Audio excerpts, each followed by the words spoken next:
வணக்கம். இலங்கை செய்திகளுடன் நான் நிரோஷன். விரிவான செய்திகளுக்கு முன் தலைப்புச் செய்திகள். ஜேஆர் மற்றும் பிரேமதாச போன்று தமிழ் மக்களுக்கு யாரும் சேவை செய்யவில்லை என்று நாடாளுமன்ற உறுப்பினர் ஹேஷா விதானகே தெரிவிப்பு. வடக்கு மாகாணத்தில் போதைப்பொருள் கடத்தல் நடவடிக்கையில் ராணுவத்தினரும் போலீசாரும் ஈடுபட்டுள்ளதாக அமைச்சர் ராமலிங்கம் சந்திரசேகர் நாடாளுமன்றத்தில் கருத்து. வடக்கு கிழக்கில் நுண்கடன் நிதி நிறுவனங்களின் செயற்பாடுகள் காரணமாக மக்கள் தற்கொலை செய்து கொண்டதாக எந்தவித அறிக்கையும் இதுவரை பெறப்படவில்லை என அனில் ஜெயந்த் பெர்னாண்டோ சுட்டிக்காட்டு. லஞ்ச ஒழிப்பு ஆணைக்குழு அதிகாரிகளால் கைது செய்யப்பட்ட முன்னாள் அமைச்சர் பிரசன்ன ரணதுங்கவுக்கு பிணைய செல்ல கொழும்பு நீதவான் நீதிமன்றம் அனுமதி. தொடர்வது விரிவான செய்திகள். முன்னாள் ஜனாதிபதிகள் ஜேஆர் ஜெயவர்தன மற்றும் ரணசிங்க பிரேமதாச போன்று தமிழ் மக்களுக்கு யாரும் சேவை செய்யவில்லை என்று ஐக்கிய மக்கள் சக்தியின் பாராளுமன்ற உறுப்பினர் ஹேஷா விதானகி தெரிவித்தார். பாராளுமன்றத்தில் நடைபெற்ற வரவு செலவு திட்டத்திற்கான 2ஆம் வாசிப்பு மீதான விவாதத்தில் உரையாற்றிய அவர், தமிழ் மக்களின் அடிப்படை பிரச்சனைகளுக்கு தீர்வு காண அரசாங்கம் அபிவிருத்தி நடவடிக்கைகளை மேற்கொள்ள வேண்டும், ஆனால் அது அரசியல் நோக்கத்தை கொண்டதாக இருக்கக்கூடாது என்று கூறியுள்ளார். அவர் மேலும் தெரிவிக்கையில், ஜனாதிபதி அனுரகுமார திசாநாயக்கவின் அரசாங்கம் ஆட்சிக்கு வரும்போது மக்களுக்கு பல வாக்குறுதிகளை வழங்கியிருந்தது. கடந்த ஆட்சியாளர்களைப் போல் செயற்பட மாட்டோம் என்று கூறிய போதும் இப்போது அதே வழியில் செயற்படுகின்றது. நாட்டை வங்குரோத்து நிலைக்கு தள்ளியவர்களைப் போல் இன்றைய அரசு நடந்து கொள்கின்றது. எந்தவித கொடுப்பனவுகளையும் பெறமாட்டோம் என்று கூறியவர்கள் தற்போது அவற்றை ரகசியமாக பெற்றுக் கொள்கின்றார்கள். அரசியல்வாதிகளுக்கு அரசியலமைப்பால் வழங்கப்படும் சலுகைகளை பெறுவதில் பிரச்சனை இல்லை, ஆனால் மக்களை ஏமாற்றுவதே இன்றைய பிரச்சனையாக உள்ளது. லஞ்சம் மற்றும் ஊழல் தொடர்பான ஆணைக்குழு இல்லையெனில் இந்த அரசாங்கமும் இருக்காது எனலாம். அதன் உறுப்பினர்கள் மீது சுமத்தப்பட்டுள்ள ஊழல், மோசடி மற்றும் நிதி முறைகேடுகள் குறித்து எந்த நடவடிக்கையும் எடுக்கப்படவில்லை. இத்தகைய நிலையில் அந்த ஆணைக்குழுவின் மீது மக்களுக்கு நம்பிக்கை ஏற்பட முடியாது என்றும் அவர் சுட்டிக்காட்டினார். தமிழ் மக்களுக்கு உண்மையான அபிவிருத்தி தேவை. அது அரசியல் லாபத்திற்காக அல்ல, மக்களின் நலனுக்காக இருக்க வேண்டும். தெற்கில் அரசியல் செல்வாக்கு குறையும் போது வடக்கில் அரசியல் ஆதிக்கத்தை நிலைநாட்டும் நோக்கத்தில் தமிழ் மக்களை பயன்படுத்தும் அணுகுமுறை தவறு என்று அவர் வலியுறுத்தினார். முன்னாள் ஜனாதிபதிகள் ஜேஆர் ஜெயவர்தன மற்றும் ரணசிங்க பிரேமதாச தமிழ் மக்களுக்கு சிறந்த சேவை ஆற்றியிருந்ததாகவும் பின்னர் வந்த ஆட்சியாளர்கள் அதே கவனத்தை செலுத்தவில்லை என்றும் அவர் குறிப்பிட்டார். வடக்கு மாகாணத்தில் போதைப்பொருள் கடத்தல் நடவடிக்கையில் ராணுவத்தினரும் காவல்துறையினரும் ஈடுபட்டுள்ளதாக கடல் தொழில் அமைச்சர் ராமலிங்கம் சந்திரசேகர் நாடாளுமன்றத்தில் தெரிவித்துள்ளார். இன்று நடைபெற்றிருந்த வரவு செலவு திட்ட விவாதத்தின் போது உரையாற்றிய அவர், கடந்த காலங்களில் வடக்கில் கல்வி தரம் சரிவடைந்திருந்தாலும் தற்போது அது மீண்டும் முன்னேற்றம் காண்கின்றது என்று அவர் குறிப்பிட்டார். கல்வி வீழ்ச்சிக்கு முக்கிய காரணமாக போதைப்பொருள் மாஃபியாக்கள் செயல்படுவதாக அவர் சுட்டிக்காட்டினார்.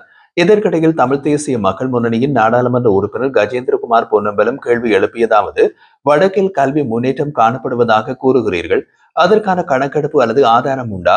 மேலும் போதைப்பொருள் கடத்தலில் ராணுவத்தினர் தொடர்புபட்டுள்ளதாக கூறினீர்கள், அவர்களை எப்போது வெளியேற்றப் போகிறீர்கள் என்று கேள்வி எழுப்பினார். இதற்கு பதிலளித்த அமைச்சர் சந்திரசேகர், ஆம், கடந்த காலங்களில் வடக்கில் காவல்துறையினரும் ராணுவத்தினரும் போதைப்பொருள் கடத்தலில் தொடர்பு பட்டிருந்தது உண்மை. ஆனால் அந்த நிலைமை தற்போது மாற்றப்பட்டுள்ளது. இதன் பின்னால் போதைப்பொருள் மாஃபியாக்களும் சில அரசியல் தலையீடுகளும் உள்ளன என்றும் உங்கள் கட்சியின் ஆதரவாளர்களும் தொடர்பு பட்டிருந்தனர் என்பதை மறக்க வேண்டாம் என்று தெரிவித்தார். அதற்கு பதிலளித்த கஜேந்திரகுமார் பொன்னம்பலம், வடக்கில் போதைப்பொருள் கடத்தலில் ராணுவத்தினர் ஈடுபட்டிருந்ததை ஒப்புக்கொண்டமைக்கு நன்றி. இதை கடந்த கால அரசாங்கங்கள் ஒருபோதும் ஏற்றுக்கொள்ளவில்லை என்று குறிப்பிட்டிருந்தார். அனுராதபுரத்தில் போதைப்பொருள் தொடர்பாக கைது செய்யப்பட்ட பாடசாலை அதிபரின் விளக்கமறியல் நவம்பர் 26ஆம் தேதி வரை நீடிக்கப்பட்டுள்ளது. இந்த தீர்ப்பு தம்புத்தேகம நீதவான் நீதிமன்றத்தால் பிறப்பிக்கப்பட்டுள்ளது. கடந்த நவம்பர் 5ஆம் தேதி அனுராதபுரம் எப்பாவல பகுதியில் உள்ள ஒரு ஆரம்ப பாடசாலையின் அதிபர் 1 கிலோவிற்கும் அதிகமான ஹெரோயினுடன் கைது செய்யப்பட்டிருந்தார். எப்பாவல நல்லமுதாவு வீதியில் கைது செய்யப்பட்ட 30 வயதுடைய நபர் ஒருவரிடமிருந்து கிடைத்த தகவலின் அடிப்படையில் அனுராதபுரம் குற்றப்புலனாய்வு பிரிவினர் மேற்கொண்ட சுற்றி வளைப்பில் இந்த அதிபர் கைது செய்யப்பட்டார். பின்னர் எப்பாவல எதகல பகுதியில் அவருக்கு சொந்தமான விடுதியின் பின்னால் புதைக்கப்பட்டிருந்த 1 கிலோ 185 கிராம் ஹெரோயின் மீட்கப்பட்டது. மேலும் அருகிலுள்ள குளத்தில் அவர் எறிந்த மின்னணு தராசு மற்றும் போதைப்பொருள் பாக்கெட்களுக்கு பயன்படுத்திய பொலித்தீன் சீலர் இயந்திரமும் கைப்பற்றப்பட்டது. குறித்த அதிபரின் மகனும் சுமார் 1 மாதத்திற்கு முன்பு 25 கிராம் ஹெரோயினுடன் கைது செய்யப்பட்டிருந்தார். இதனைத் தொடர்ந்து சட்டவிரோத செயலில் ஈடுபட்டமை காரணமாக வடமத்திய மாகாண கல்வி பணிப்பாளர் அந்த அதிபரை பதவியிலிருந்து இடைநிறுத்தி இருந்தார். மேலும் கைது செய்யப்பட்ட அதிபரின் மனைவி தேசிய மக்கள் சக்தியின் பேலியகுட நகரசபை உறுப்பினராக இருப்பதும் பின்னர் தெரிய வந்தது. கணவர் மற்றும் மகன் போதைப்பொருள் குற்றச்சாட்டுகளில் சிக்கியதை அடுத்து அவர் தன்னார்வமாக பதவி விலகியிருந்தமை குறிப்பிடத்தக்கது. வடக்கு மற்றும் கிழக்கு மாகாணங்களில் நுண்கடன் நிதி நிறுவனங்களின் மனிதாபிமானமற்ற செயற்பாடுகள் காரணமாக மக்கள் தற்கொலை செய்து கொண்டதாக எந்தவித அதிகாரப்பூர்வ அறிக்கையும் இதுவரை பெறப்படவில்லை என்று நிதி மற்றும் திட்டமிடல் பிரதி அமைச்சர் அனில் ஜெயந்த் பெர்னாண்டோ தெரிவித்துள்ளார்.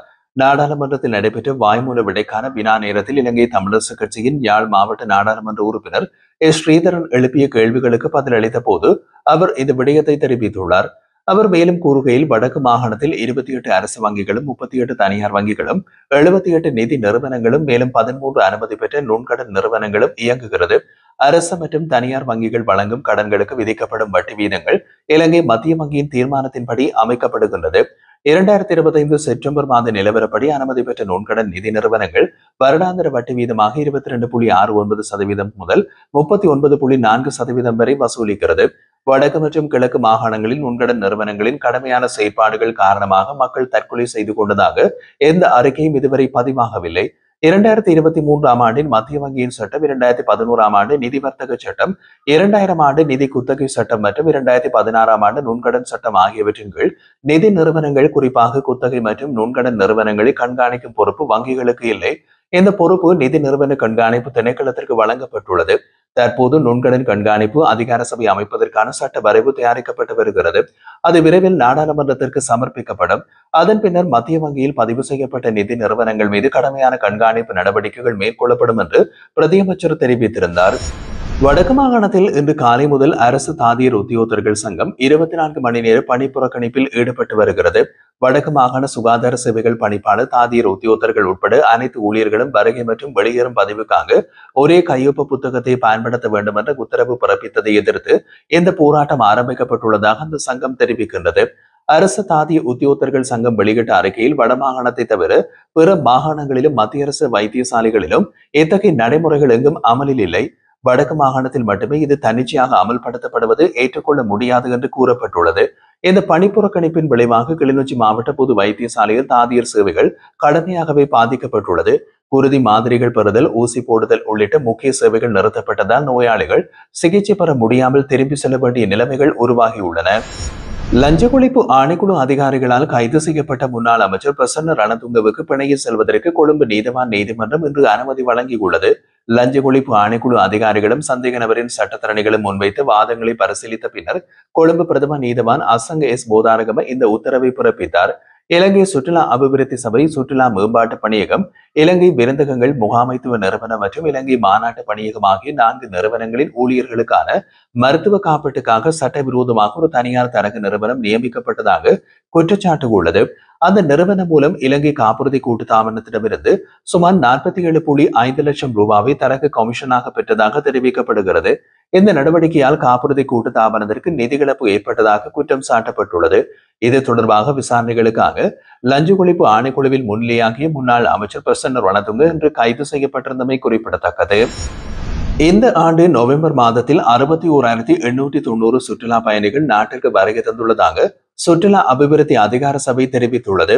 நவம்பரில் நாட்டிற்கு வருகை தந்த மொத்த சுற்றுலா பயணிகளின் எண்ணிக்கை சுமார் 25.1% பேர் இந்தியாவிலிருந்து வருகை தந்துள்ளார்கள்.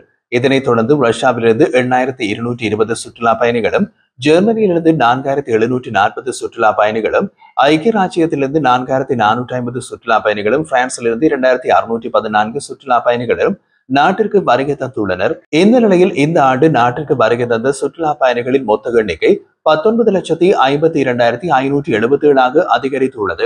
இவர்களில் இந்தியாவிலிருந்து 4,38,946 சுற்றுலா பயணிகளும், ஐக்கிய ராஜ்யத்திலிருந்து 1,79,277 சுற்றுலா பயணிகளும், ரஷ்யாவிலிருந்து 1,41,860 சுற்றுலா பயணிகளும், ஜெர்மனியிலிருந்து 1,21,481 சுற்றுலா பயணிகளும், சீனாவிலிருந்து 1,14,547 சுற்றுலா பயணிகளும் இலங்கைக்கு வருகை தந்துள்ளதாக சுற்றுலா அபிவிருத்தி அதிகார சபை தெரிவித்துள்ளது.